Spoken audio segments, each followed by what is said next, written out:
कहानी का शीर्षक है निकलो अपने बाप के घर। मेरी हंसती खेलती जिंदगी में विश्राम उस दिन लग गया जब मेरी शादी माँ बाप ने बड़ी जल्दबाजी में कर दी। शादी तो सभी करते हैं, लेकिन गलती ये हुई कि इतनी जल्दी करनी नहीं चाहिए थी, देख सुन लेना चाहिए था। खैर, अब जब हो ही गई तो पता चला कि पतिदेव बड़े ही खड़ूस किस्म के इंसान हैं। हमारी बहुत बहस होती, हर बात पर उनको मुझसे दिक्कत होती। वो मुझसे कहते औरतों का बहस करना मुझे पसंद नहीं, उनको अपनी मर्यादा में रहना चाहिए। मेरे पापा आर्मी में थे, हमेशा सिखाया कि गलत बात का विरोध करो, और मैं वही करती। वो चाहते हर वक्त बस मैं वो करूं जो उनकी मर्जी हो। मेरी कोई मर्जी नहीं होती, चाहे वो खाना पीना हो, टीवी देखना हो या कोई फैसला लेना हो। वो औरत को किसी ज़रूरी काम में सलाह लेने लायक भी नहीं समझते थे। ये बात मुझे बिल्कुल नागवार गुजरती। एक दिन बहस हुई, एक फंक्शन पे जाना था। मुझसे कहा गया कि बंद बाजू के ब्लाउज पहना करो, ये छोटी छोटी बाजू के नहीं। मैंने कहा मैं सलवार कमीज पहन लेती हूँ। वो बोले नहीं, मुझे साड़ी पसंद है। मैंने कहा कि साड़ी में तो और हाथ, कमर, पीठ नज़र आती है, आपको अगर दिक्कत है तो सलवार कमीज पहन लेती हूँ। वो चीख के बोले, बहस कैसे करती हो मुझसे, जो कहा करो। अब मैंने इसमें गलत क्या कहा?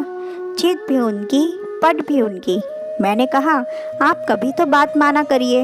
वो बोले अपनी ज़बान कम चलाया करो, तुम्हारे बाप का घर में होता होगा, ये यहाँ नहीं चलेगा। मुझे गुस्सा आ गया।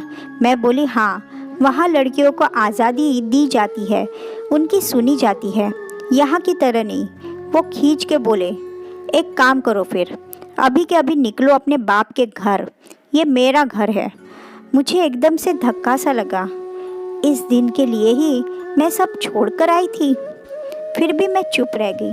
अब जितनी बार बेमतलब की बात करते, बहस होती और वह एक ही बात बोलते, आदत सी बना ली थी कहने की, अभी निकलो अपने बाप के घर। बहुत दुखी रहने लगी मैं। तीर की तरह चुभती उनकी बातें, हर बात पर मेरे पापा को लाना बीच में। पापा भी ना बोला जाता उनसे, तुम्हारा बाप कहकर संबोधित करते। एक दिन रात को मैंने सामान बांधा और सच में निकल गई बाप के घर। बर्दाश्त की हद पार हो चुकी थी।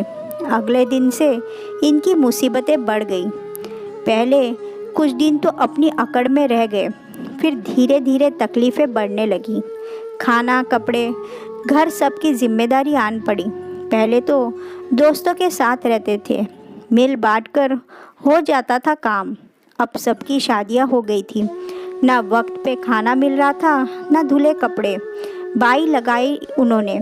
जब मैं कहती थी कि बाई लगा लो, मुझसे इतना हो नहीं पाता, तब बोलते कुछ तो कर लिया करो। लेकिन जब खुद पे पड़ी तो लगा ली। बिना देख रेख के तो बाई भी आंखों में धूल ही झोंकती है। कपड़े भी पानी से निकाल देती, दूध पी जाती, खाना कच्चा पक्का। अच्छा सबक मिल रहा था। पड़ोस के लोग सवाल करने लगे, भाभी जी कहाँ है, कुछ हुआ क्या? बड़ी अच्छी है भाभी जी, जल्दी बुलवा दो। ऑफिस में दोस्त मजाक उड़ाने लगे कि लगता है भाभी चली गई तुझे छोड़कर। कितने सवालों के जवाब देते कि क्यों गई, अपनी गलती कैसे बताते। एक दिन घंटी बजी तो ये सामने खड़े थे।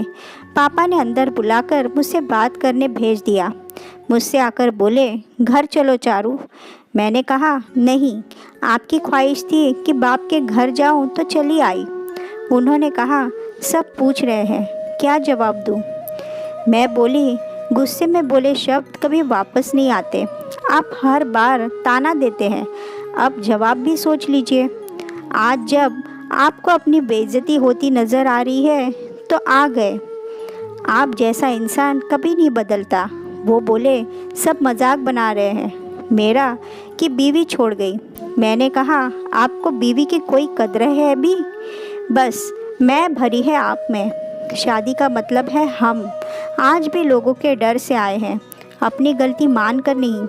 आज मैं कहती हूँ आपसे कि आज आप निकलो मेरे बाप के घर से, ये मेरा घर है। पापा भी आ गए और बोले, आप चिंता न करें जमाई जी, अब अपने बाप के घर आ गई है, खुश रहेगी। बाप अभी जिंदा है।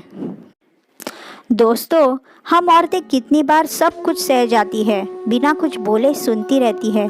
पति कितना कुछ बोल जाते हैं, पर हम बाहर वालों के आगे उनकी बेइज्जती ना हो, समाज वाले हंसे ना, इस डर से हम सहते जाते हैं। इस बात का फ़ायदा उठाया जाता है कि ये ना तो कहीं जाएगी ना कुछ करेगी, इसलिए जैसे मन आए वैसे बर्ताव करो। लेकिन कब तक? क्यों सुने हम कि बाप के घर जाओ। आपकी क्या राय है, ज़रूर बताइए। क्या सुनकर अनसुना करने में समझदारी है?